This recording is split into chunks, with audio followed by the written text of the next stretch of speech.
आपको वोट दें, क्या आपका मकसद है, क्या मिशन है, क्या विज़न है? देखिए, हम लोग बेलॉस लोग हैं, कोई इंटरेस्ट नहीं है। और हम लोग वोट मांग रहे हैं कि हम लोग एक तो एक्सपीरियंस्ड हैं और कंटिन्यूटी के लिए हमें प्रॉब्लम क्या है और आइडेंटिफाइड है। तो अगर हम लोग आते हैं तो इंशाल्लाह हम सद के दिल से काम शुरू करेंगे। और जितने काम रह गए हैं, ख़ास तौर से MOU है, डिजिटाइजेशन है, कंप्यूटराइजेशन है और मेंबर्स की फैसिलिटी है, उन पर हम काम इंशाल्लाह फ़ौरन शुरू करेंगे। अच्छा, इसके अलावा और क्या आपका मिशन है, क्या विज़न है? बाकी हमारे जितने हमारे विज़न एंड मिशन में जो एजेंडा है उसमें हम इंशाल्लाह सिंसियरली काम करेंगे। और ज़्यादातर हमारे पैनल में ब्यूरोक्रेट्स हैं, तो इंशाल्लाह हम सिस्टमेटिकली और खरामे काम करेंगे, लेकिन पूरे करेंगे इंशाल्लाह। सबसे पहला सवाल ये है कि जिस तरह से आप लोग कैंपेनिंग कर रहे हैं या अपोजिशन कर रही है, आप अपने आप को कहाँ पर पा रहे हैं अभी? अल्हम्दुलिल्लाह, अल्लाह का लाख लाख एहसान है, शुक्र है कि अभी कोई भी बहुत करीब नहीं नज़र आ रहा है, सब बहुत पीछे नज़र आ रहे हैं। और उसका मकसद ये नहीं है, उसकी वजह ये नहीं है कि इसलिए पीछे नज़र आ रहे हैं कि हमारी कैंपेनिंग बहुत ज़बरदस्त है। वो इसलिए पीछे नज़र आ रहे हैं कि जो हमारी टीम है वो बहुत ज़बरदस्त है, उसने काम किया है, बहुत सारे एक्सपीरियंस लोग हैं, बहुत सारे नए लोग हैं और सब मिलजुल कर काम करेंगे और आगे ले जाएंगे सेंटर को। हर शोबे से हम लोगों को चुन के लाए हैं और अबरार साहब का जो ताल्लुक़ है वो 45 साल से इस सेंटर के साथ रहा है। और ख़ास बात ये नहीं कि 45 साल से उनका ताल्लुक़ रहा है सेंटर के साथ, ख़ास बात ये है कि 45 सालों में उनके ऊपर कोई करप्शन का चार्ज नहीं लगा। तो मसला ये है कि यहाँ सब तरह के मोती हैं और सब मिल के एक दूसरे से काम करेंगे और इंशाल्लाह जो है वो काम पूरा करेंगे। पहले मैं आपका तारुफ जानना चाहूँगा। मुझे अखलाक खान कहते हैं, मैं एग्जीक्यूटिव मेंबर का इलेक्शन लड़ रहा हूँ और पेशे से मैं कभी एग्जीक्यूटिव इंजीनियर था दिल्ली जल बोर्ड में, समझे आप। बाकी मेरी एक्स्ट्रा करिकुलर जो है वो हमेशा रही। मैं जब स्टूडेंट था तब भी बहुत एक्टिव रहा और आज आज भी रहा। और मैं ख़ास तौर से सिराज साहब के अगेंस्ट था कि उन्होंने इंडिया इस्लामिक कल्चर सेंटर को सिर्फ़ और सिर्फ बदनामी दी और उसके अलावा कुछ नहीं दिया उन्होंने।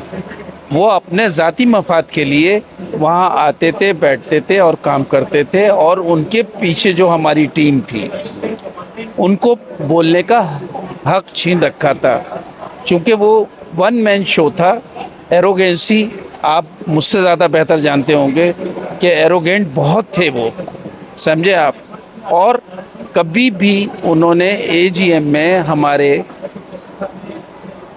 प्राइस इस तरह अंजाम नहीं दिए कि वो सदारत कर रहे हैं।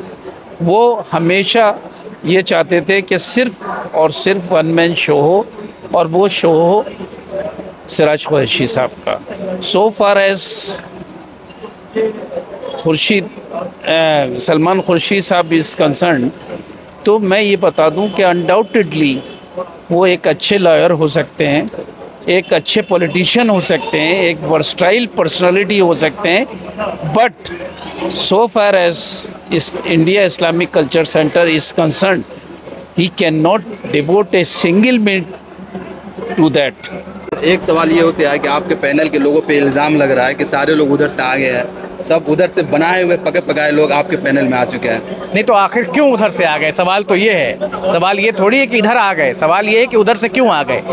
कई बार ऐसा होता है, आपने देखा होगा दुनियावी मसलों में भी और इस्लामी मसलों में भी, कि जब कोई चीज़ फॉलो नहीं होती है, जो प्रिंसिपल से फॉलो नहीं होती है, तो लोग आवाज़ उठाते हैं। अभी तो मुहर्रम का महीना चल रहा है, इमाम हुसैन का जो मामला है वो आप सब जानते हैं कि जब गलत हुआ तो उन्होंने आवाज़ उठाई। तो इस पैनल के भी बहुत सारे लोगों ने आवाज़ उठाई और आज उस आवाज़ का मसला है कि इतने लोग इस्लामिक सेंटर से इलेक्शन लड़ रहे हैं और डायनेमिकली काम करने की कोशिश कर रहे हैं। मुझे उम्मीद है हम लोग जीत के आएंगे इंशाल्लाह। सर, मैंने अपोजिशन वालों से बात की, उनके भी अपने अलग अलग दावे हैं। आपकी क्या प्रायोरिटी रहेगी जीतने के बाद? हमारी सिर्फ एक ही प्रायोरिटी है, वो ये है कि MOA जो है इस्लामिक सेंटर का, उसको पूरी तरीके से रद्दोअमल में लाया जाए।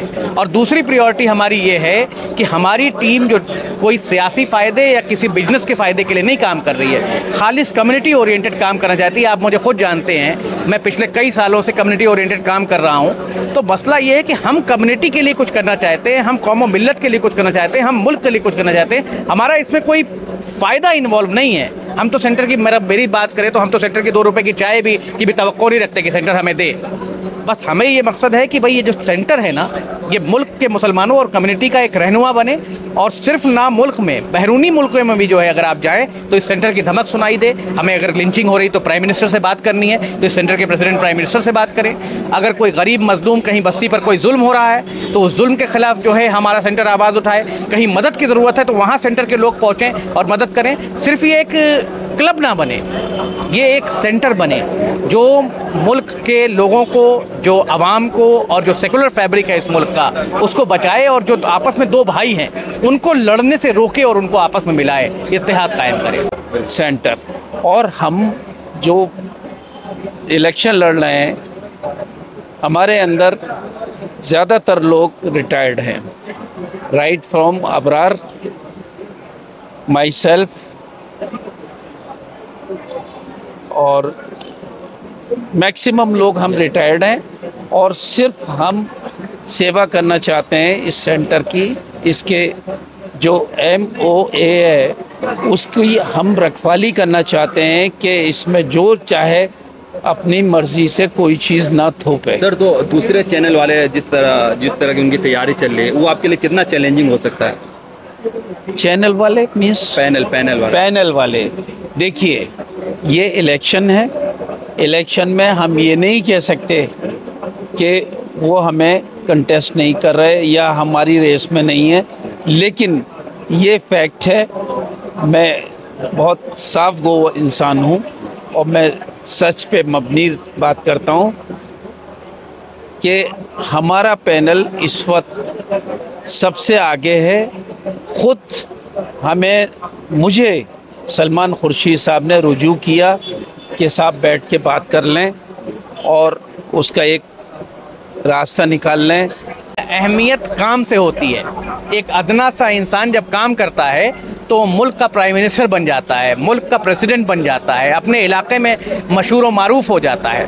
काम बताता है, और काम क्या है कि अगर आपने कोई एक काम कर दिया 10 साल पहले और उसके बाद नहीं किया तो वो काम नहीं है। काम एक डायनेमिक प्रोसेस है, रोज़ करना पड़ता है। तो हम एक ऐसा काम, एक ऐसा निज़ाम बनाना चाहते हैं कि इस मुल्क की सरकार को और इस मुल्क के गरीब को जोड़ के एक पुल बना सकें, और Islamic centre community oriented dialogues का, इस्लामिक सेंटर इंटरफेथ डायलॉग्स का एक हब बन सके। यही कोशिश है हमारी, और इंशाल्लाह इसमें हम कामयाब होंगे। सर, आपके जो मोस्टली मेंबर को उन पर बगावत का टैग लग रहा है, उनके बागी का टैग लग रहा है उन पर। आपने बिल्कुल सही कहा, और वो बागी सही हुए हैं। उसकी वजह क्या है कि आप जब चींटी के ऊपर पैर रखेंगे ना तो वो भी काटने की कोशिश करेगी आपको। ये बागी वही बागी हैं कि आपने इनको 20 साल तक दबा के रखा है। इनको बोलने की ना हौसला दिया, ना हिम्मत दी, और ना इजाज़त दी। जब आपका 75 साल का एज पार हो गया तो इन लोगों ने सर उठाया, और अगर ये लोग कोर्ट नहीं जाते तो ये हकीकत थी कि सिराज साहब की जो मोनोपोली थी कि 4 आदमियों से उन्होंने AGM में हाथ उठवाया, रिजल्ट हो गया, तो ये 75 साल का भी अमेंडमेंट हो जाता। ये तो कोर्ट का अल्लाह भला करे कि उसने ऐसी डायरेक्शंस दी कि दूध का दूध और पानी का पानी हो गया, और सिराज साहब कफ़े पा। एक मोहम्मद अहमद साहब जर्नलिस्ट हैं, उन्होंने एक कल वीडियो क्लिप डाली है, उससे आपको अंदाज़ा हो जाएगा कि वो खुद उनकी अपनी इंटरनल मीटिंग में ये कहा गया कि हम रेस में पिछड़ रहे हैं, हम रेस में नहीं आते हैं, और आप वो क्लिप देख लीजिएगा। अबरार साहब का पैनल जो इंडिया इस्लामिक कल्चर सेंटर के कैंडिडेट है। बाकी अभी जो इंडिया इस्लामिक कल्चर सेंटर का जो क्या बोले इलेक्शन चल रहा है, इसमें जो भी अपडेट आएगा मैं आपको मिल्लत टाइम्स के जरिए देता रहूँगा, और मिल्लत टाइम्स के साथ जुड़े रहिए। बहुत शुक्रिया, थैंक यू सो मच।